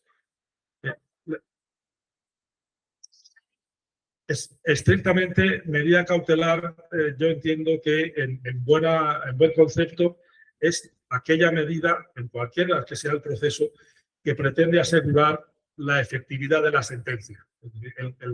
El ejemplo clásico en el proceso civil de que vamos a dictar un embargo preventivo para evitar que en el momento que tengamos una sentencia que me diga que yo tengo derecho a cobrar 100.000 pesos, no vayamos y veamos que ya, aunque tenía patrimonio, ahora ya no lo tiene, ¿no? Es asegurar la efectividad de ese proceso y de esa sentencia.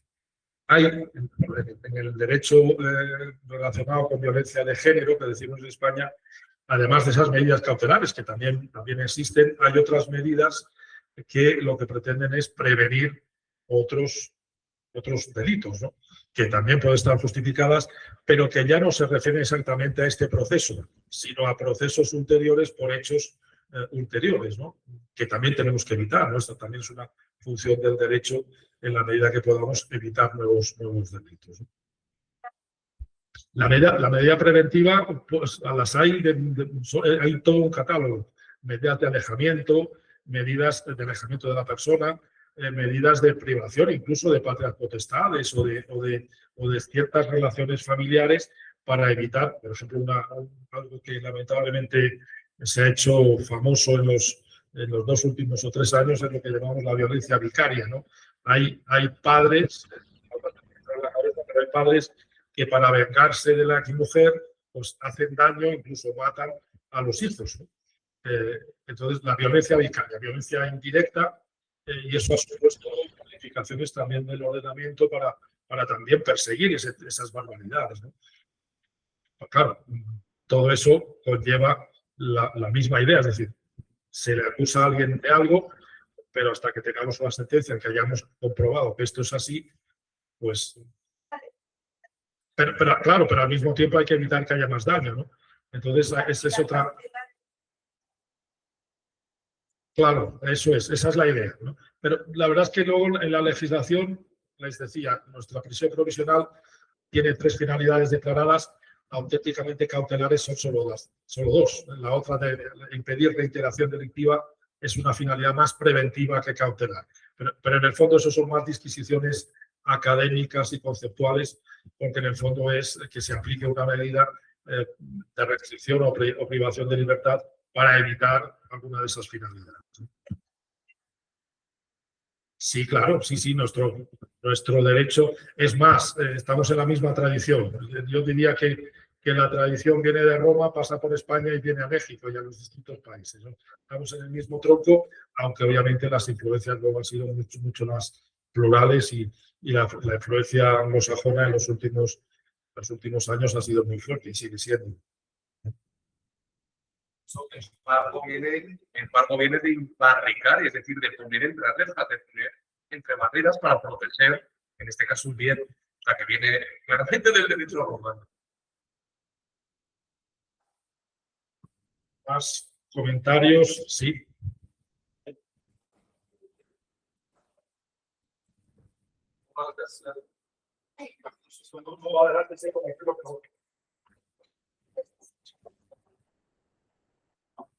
Gracias, buenas tardes.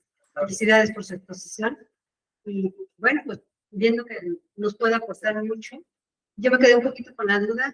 Veo que desde siempre se ha legislado, se ha tratado de proteger más que nada al imputado, a quien comete ilícitos. Yo creo que ya por derechos fundamentales o garantías, ya creo que se ha rebasado, ¿no? Y no se ha rebasado simplemente porque siempre veo que se trata de buscar esa garantía. Sin embargo, vivimos otros tiempos en que yo creo que, si bien es cierto, se ha legislado actualmente en favor de la víctima, pero también se ha dejado de lado, o sea, no se le realmente ha protegido.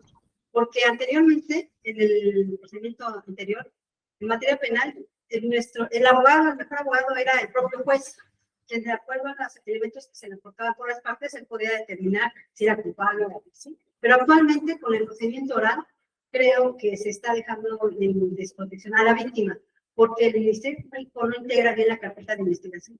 Y al no estar bien integrada, ¿qué hacen? Pues sé que es culpable, pero como no me dio los suficientes elementos, lo deja libre. Entonces, ahorita hablaba de la reiteración de algún imputado, que una de las es que no volviera a delinquir. Sin en cambio, actualmente, a pesar de que el Ministerio Público señala que ya es reincidente, y aún así lo tiene que dejar salir, ¿sí? Porque no están bien integradas las papeles. Que ahí es parte del Ministerio Público, por sin embargo, yo digo, ¿qué se está haciendo realmente para los derechos fundamentales de la víctima, no tanto del imputado? Y ahorita en el comentario, pues si tiene un capítulo en favor de la víctima, pues lo tenemos que checar para el final. Muchas gracias. Con todo gusto. Tanto yo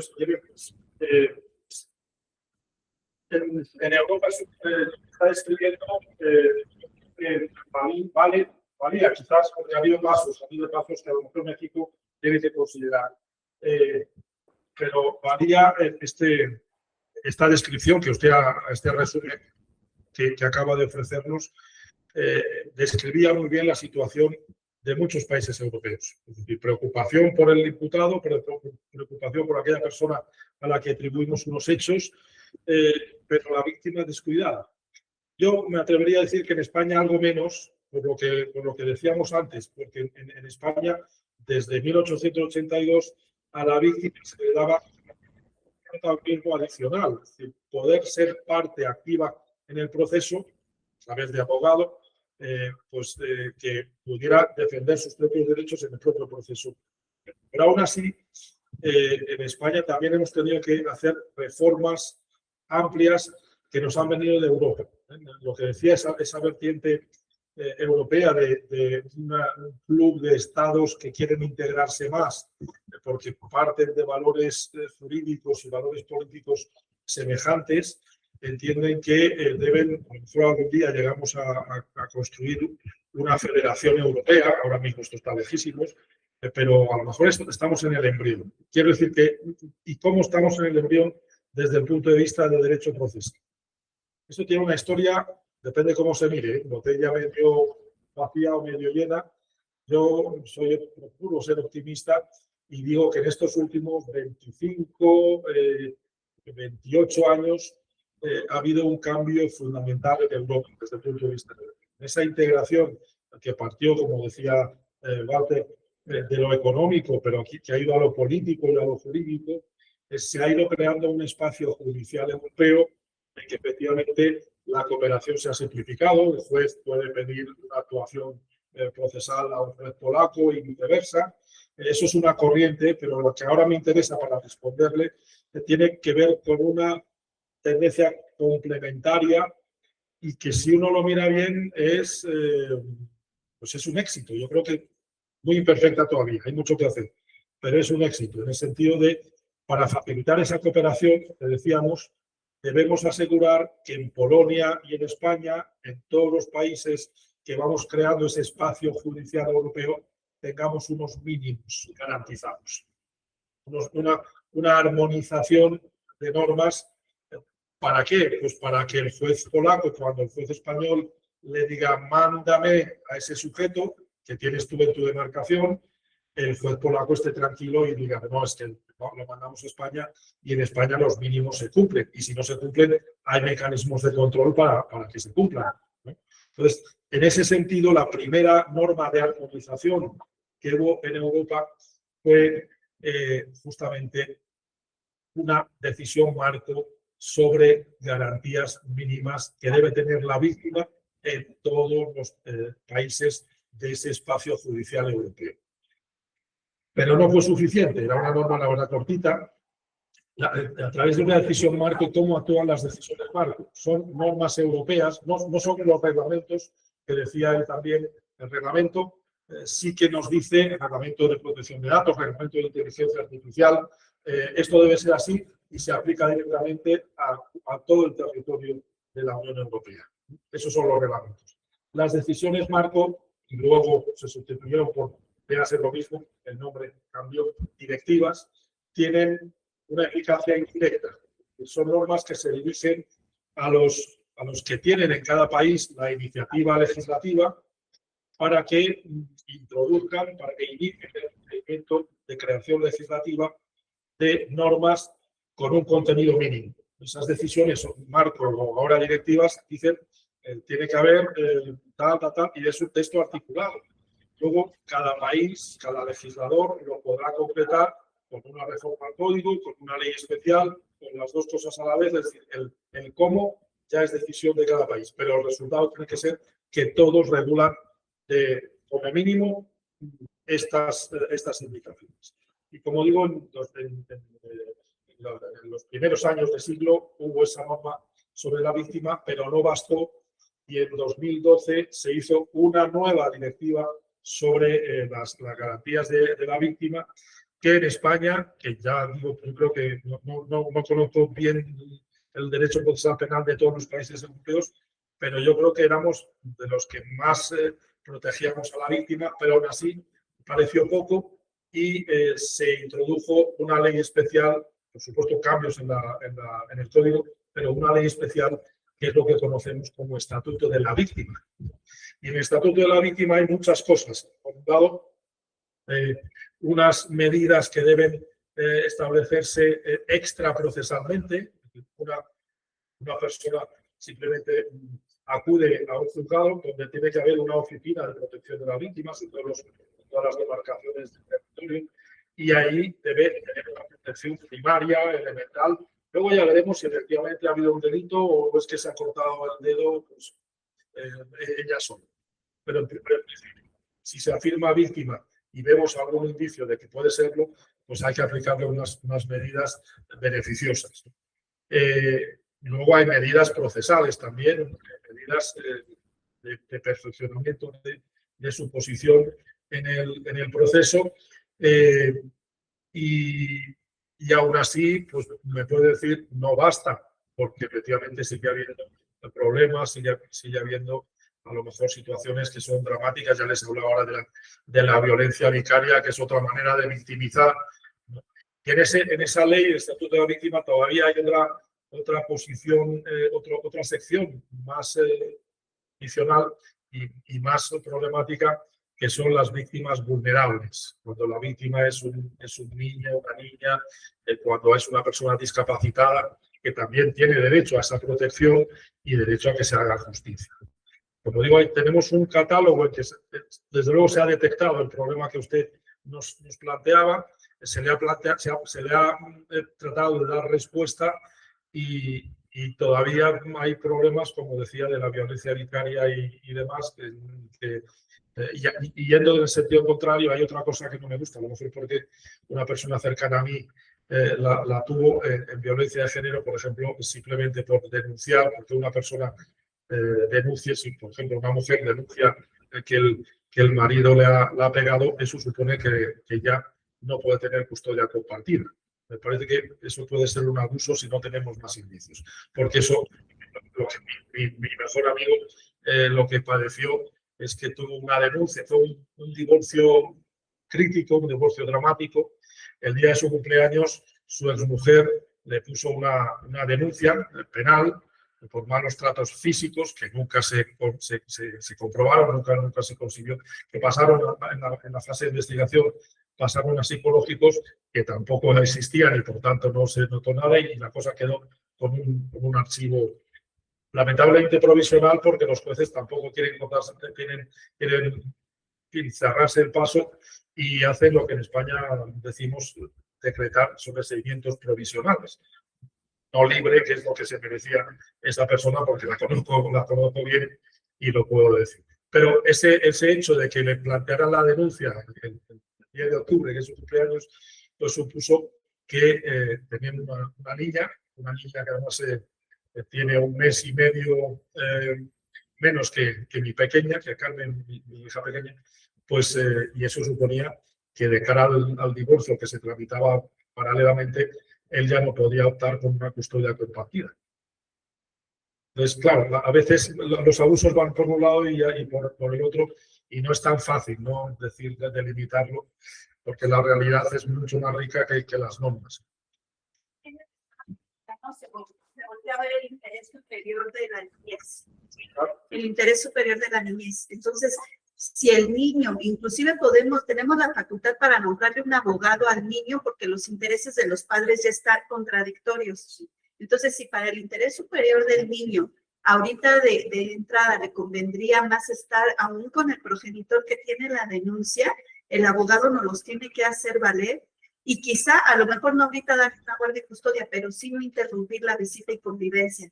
Eso sí hemos tenido como ese cuidado en el marco normativo de derechos de la niñez.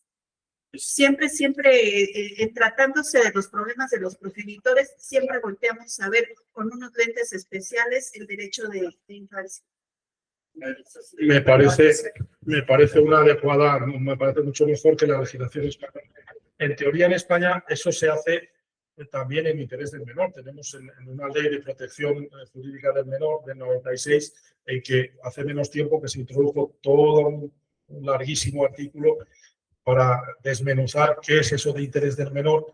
Pero en ese supuesto que les digo, el legislador quiso hacer una interpretación auténtica del interés del menor y ya, digamos, automáticamente ya pretende que el interés del menor está, que en ese caso se vaya con la que ha denunciado, ¿no? Lo cual en la práctica, como usted decía, puede desconocer las circunstancias específicas y el verdadero interés del menor en el caso concreto. La área de la infancia es más delicado. Está llegando de muchas pruebas, de mucho material. Sí. Siempre y cuando no sean pruebas. Exactamente. Más preguntas, más comentarios. Me alegra que nos hemos enviado. Sí, muchas gracias. En el procedimiento, veo que en el procedimiento que ustedes acaban de narrarnos, aplicable a España, no he encontrado yo alguna distinción con el procedimiento penal aquí en México. Dentro de una de las etapas que se realizan aquí cuando se inicia el juicio es los alegatos de apertura. En estos alegatos de apertura, el Ministerio Público y la defensa exponen al juez las promesas que van a cumplir a través de todo el juicio para llegar a una conclusión. Y en la etapa preliminar del juicio oral, se emiten los alegatos de clausura. Y ahí es donde las partes empiezan a mencionarle al juez las razones por las cuales ellos consideran que han cumplido con la promesa de sus alegatos de apertura. Te refieres al final del juicio oral. Es correcto. En ese sentido, considero que en la exposición de ustedes se cumple esa virtud.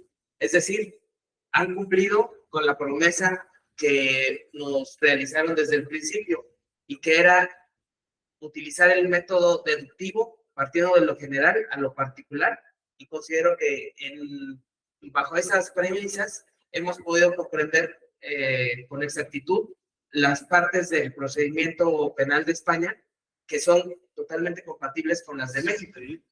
Y también considero que en la exposición que menciona el doctor Walter respecto del capitulado de la obra que vienen ustedes a presentarnos, Proceso Penal y Derechos Fundamentales, considero que tal vez voy a sonar un poco contradictorio, pero no es así, y ahorita les explico. Y tiene mucho que ver con lo que menciona la compañera, que básicamente se puede resumir en que el derecho procesal penal tiene una deuda muy grande con las víctimas. Y considero que esa parte que le falta tal vez al capitulado, pero no le falta porque me queda claro que su obra es de procesal penal, más no es de responsabilidades de los servidores públicos. Considero que hay un camino muy largo por recorrer para llegar a pagar esa deuda que tiene el derecho procesal penal con las víctimas, y que solamente así se puede llegar a una justicia efectiva, y me refiero a la reparación integral del daño. Mientras existan líneas que cumplan esos servidores públicos, mientras no se lleve a cabo una autonomía efectiva de las fiscalías, seguiremos teniendo problemas con llegar a ese objetivo, con repararle integralmente el daño a las víctimas. Por eso, ojalá y no solamente su obra se quede en proceso penal y derechos fundamentales, sino que también trascienda a la reparación del daño y también a la responsabilidad de los servidores públicos. Considero que, salvo su mejor opinión, que no son necesarias, o que no es necesario legislar y tener diarrea legislativa para continuar haciendo normas, sino que basta con tener pocas normas, pero que se cumplen. Porque lo que menciona la compañera, pues yo creo que ya está en nuestro procedimiento. Es decir, si el Ministerio Público es omiso en realizar actos de investigación para robustecer una investigación y que se sancione al imputado, yo considero que para eso está el asesor jurídico, y así lo dota el Código Nacional de Procedimientos Penales, al menos aquí en México, que también la víctima y a través de su asesor jurídico puede realizar actos de investigación. Sin embargo, ¿de qué sirve realizar actos de investigación si, por ejemplo, cuando se le solicita al Ministerio Público que gire una medida de protección en agravio de una víctima que es derivada de un delito de violencia familiar, no le gira enseguida el oficio a elementos de seguridad pública para que realicen una vigilancia en el domicilio. O a lo mejor sí lo hacen, pero no sabemos hasta cuándo lo van a hacer. Si dentro de un mes, 6 meses, etcétera, etcétera, ¿no? Y entonces hay que estarles repitiendo y repitiendo mediante promoción esa solicitud. Y en caso de que otro de los aspectos de los cuales está dotado el Ministerio Público es con los medios de apremio. Si el Secretario de Seguridad Pública no realiza esas medidas de protección, pues también le pueden poner una multa. Aquí el problema es que el Ministerio Público no se anima a hacer efectivo esos medios de apremio. Muchísimas gracias por su exposición. Muchas gracias. Planteas muchas cosas y todas interesantes. Voy a tratar de resumir.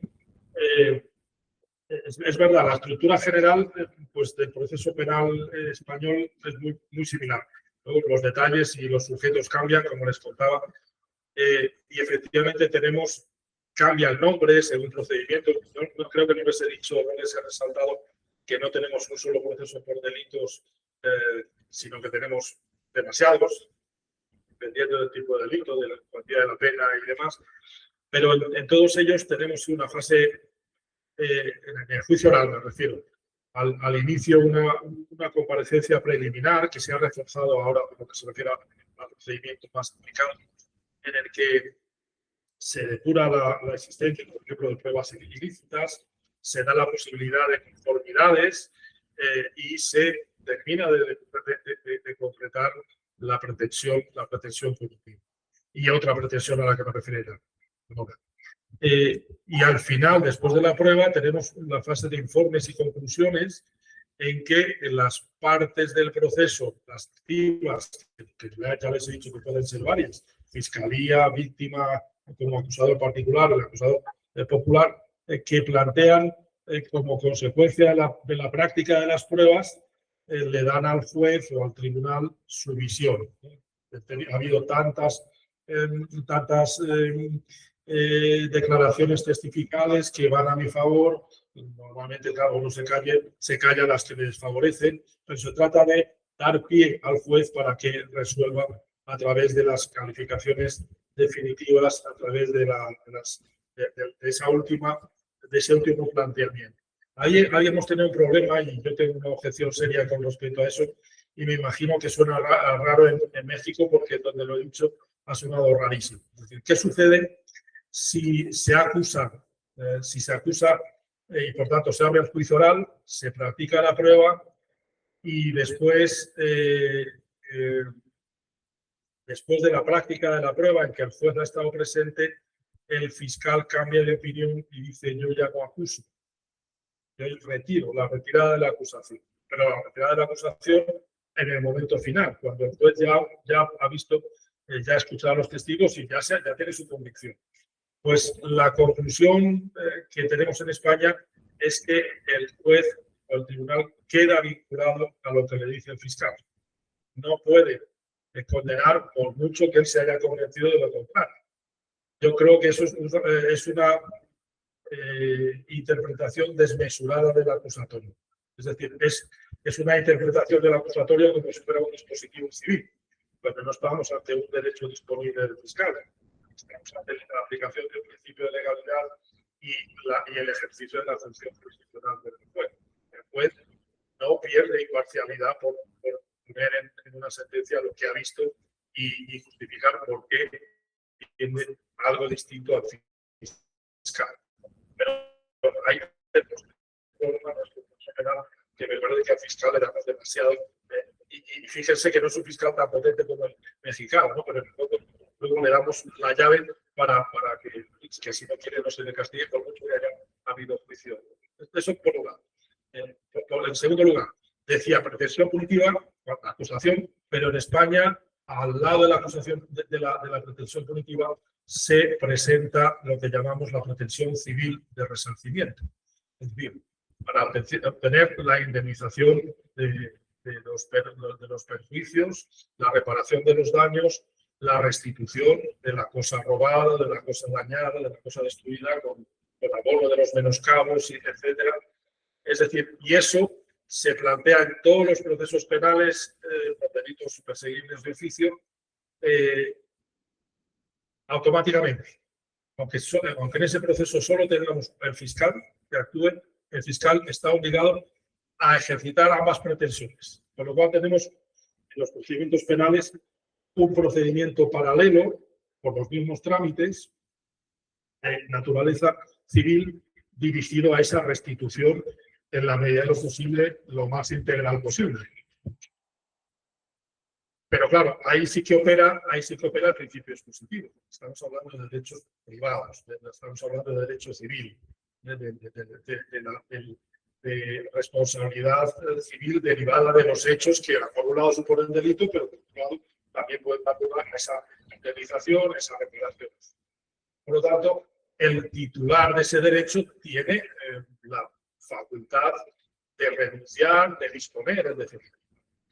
Pero si no dice nada, como digo, el fiscal está obligado a ejercitar ambas pretensiones. El titular, la víctima, en definitiva, el ofendido perjudicado, tiene derecho a renunciar a esos derechos si quiere. Lo normal es que no renuncie, ¿no? Pero puede renunciar. O, algo más frecuente, reservarse esa pretensión y decir, no, yo prefiero que no se tramite por este procedimiento penal, sino que yo posteriormente lo voy a ejercitar en un proceso civil, ante el juez civil, según el Código de Proceso Civil, ¿no? Y a veces se hace porque, claro, uno mira esa compensación donde le conviene plantearla, ¿no? Y hay jueces civiles, eso yo no soy abogado litigante, pero los litigantes obviamente lo saben, y le dicen al cliente, espérese, esto lo vamos a ejercitar, aunque sea un poco más tarde, a lo mejor sacamos más dinero si lo hacemos por vía separada, por vía civil. Segunda cuestión. Y la tercera, para resumir, la exigencia de responsabilidad. Sí, yo no sé si tenemos, posiblemente también aquí podamos perfeccionar, pero sí que tenemos varias vías de exigencia de responsabilidades de los que lo hagan mal en el proceso penal.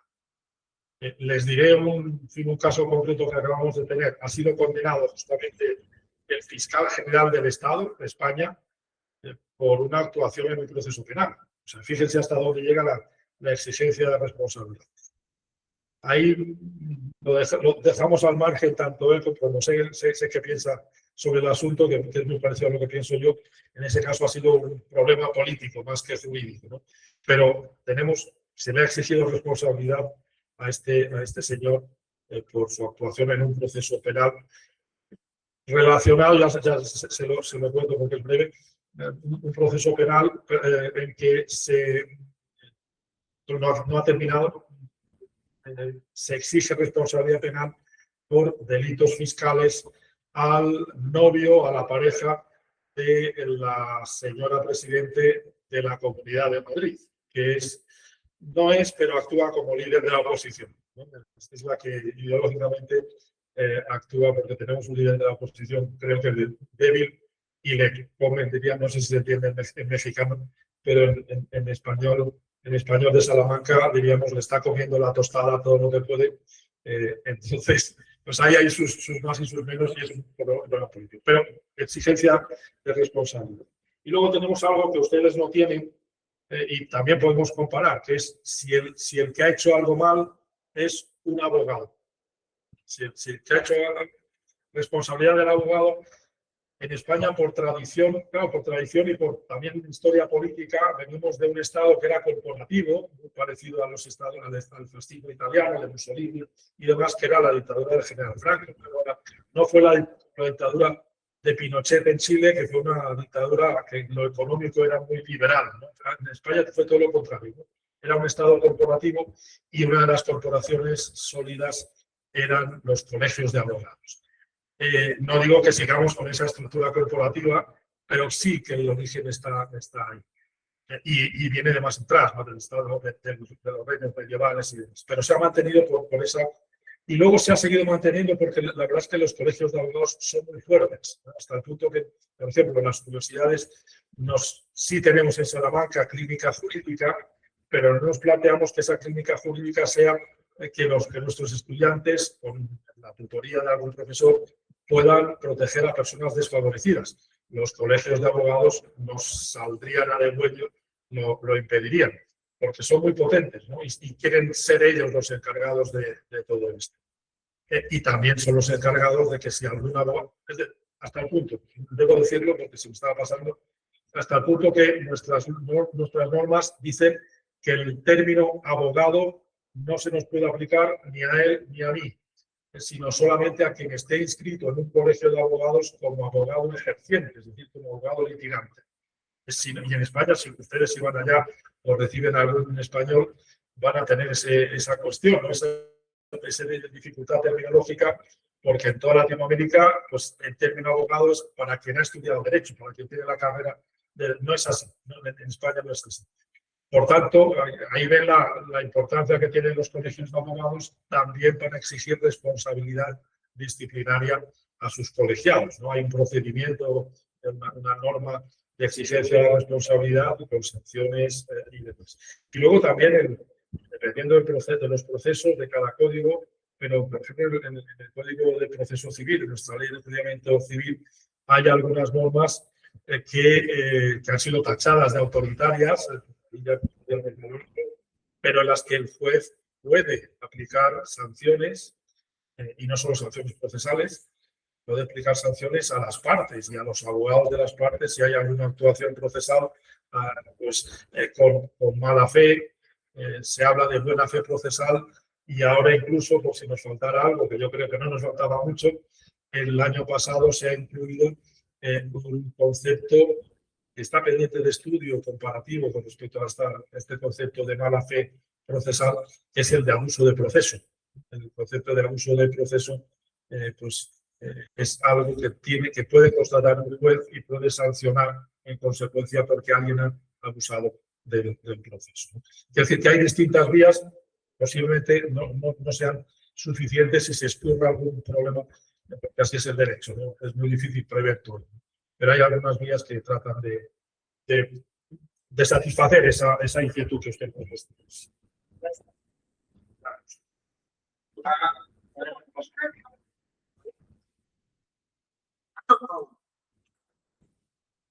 Que mencionaba el tema del abuso del proceso, pues nosotros lo tenemos así muy presente, ¿no? Con Ricardo Salinas Pliego, que por evadir impuestos presentó multiplicidad de amparos para ir retrasando, ¿no? Pues, la ejecución. Entonces, no sé allá, pero aquí el tema de la violencia vicaria, si sea exclusiva para el género masculino, porque aquí hubo un fallo en Coahuila, me parece, que ya lo incluyeron al género femenino. Bien, ¿no? Porque, como tú dices, ¿no? Hay gente que lo utiliza para privar de la convivencia compartida, ¿no? O sea, para utilizar otros fines en falso, que ya pues se empezó a detectar con un caso aislado, ¿no? Ahora sí que no sé en su localidad si ya también hayan tenido este tipo de problemáticas. Sí, en España lamentablemente hemos tenido hechos de estos y que son muy llamativos y que son objetos, eso me parece, pero no es tanto derecho como comunicación audiovisual. No sé cómo se les da tanta publicidad, conocimiento, ¿no? a estos hechos, y otros que son también una plaga de nuestro tiempo. Los suicidios se ocultan.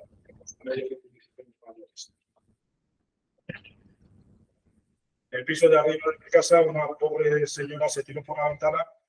Yo estaba esperando a ver cuándo los periódicos de Salamanca aparecía no apareció ni el rastro. En cambio, otros, claro, puedes decir, para no dar ideas, ¿no? Claro, pero también es dar ideas, comentamos informaciones sobre violencia vicaria o sobre otro tipo de violencia. Yo creo que ahí está el derecho constitucional, hasta a conocer, a que los medios de comunicación nos cuenten lo que pasa, ¿no? Pero bueno, esto es un discurso de algo que me parece que es contradictorio y lógico para los medios de comunicación. De Salamanca, sobre todo, a lo mejor en otro lado no es lo mismo. En España, lo que decía, desde la ley de violencia de género, que es 2004, yo voy a decir 2006, por esa época, ¿no? Probablemente 2004. En cualquier caso, en este momento, en 2004, se planteó un debate muy intenso que llegó al Tribunal Constitucional, porque en nuestra legislación los mismos hechos suponen medidas distintas según quien sea sospechoso, sea hombre o mujer, y consecuencias, competencia judicial distinta y consecuencias penales distintas, por entender que hay ese elemento de machismo, de superioridad y demás, aunque el resultado sea la muerte, la lesión, el instinto, como le digo, llegó el asunto al Tribunal Constitucional, y el Tribunal Constitucional, no sé si quedó dividido, supongo que sí que quedó dividido en otros particulares, esa sentencia en los detalles, pero dijo es un caso de discriminación positiva. Es decir, hay circunstancias, ese machismo que nos viene históricamente, que justifican que a personas, a mujeres, que las mujeres a las que sean víctimas de estos delitos, pues sean tratadas de manera algo distinta. Es decir, habría justificación.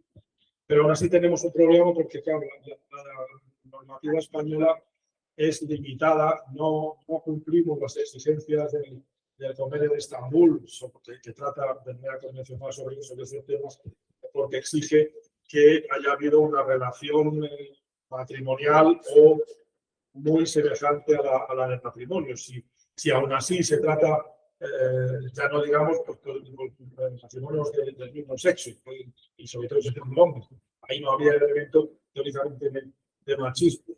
Pero si es una pareja que no tenemos datos de que haya esa relación matrimonial o afín a la matrimonial, pues no se aplicaría, por mucho que haya componente machista de superioridad, o de que uno ya se ha separado se ha separado, quiero decir, no oficialmente, sino que ha dejado de salir con esa persona y en cambio, pues no le gusta que salga con otras personas y la ha maltratado, la ha castigado. Es decir, la delimitación del ámbito subjetivo es mucho más estricta que la que exige el Convenio de Estambul, y la verdad no sé por qué no hay una reforma legislativa en ese sentido. Lo coherente sería ampliar ese ámbito. También les diré que cada vez hay más controversia política.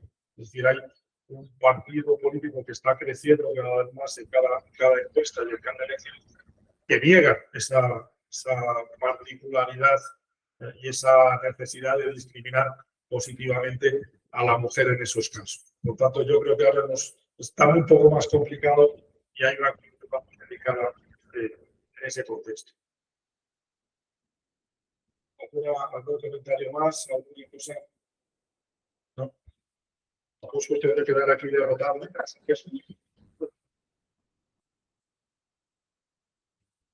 Pues yo les agradezco muchísimo el haber estado esta tarde aquí en la Consolidación Internacional de Abogados. Por honor tenerlos aquí al doctor Walter Reyfar Muñoz y al doctor Lorenzo Mateo Bujosa Padel. Les agradecemos muchísimo y pues tengo aquí los registros de los que estaban solicitando los libros, se los paso. Y pues muchísimas gracias a todos por haber estado con nosotros esta tarde.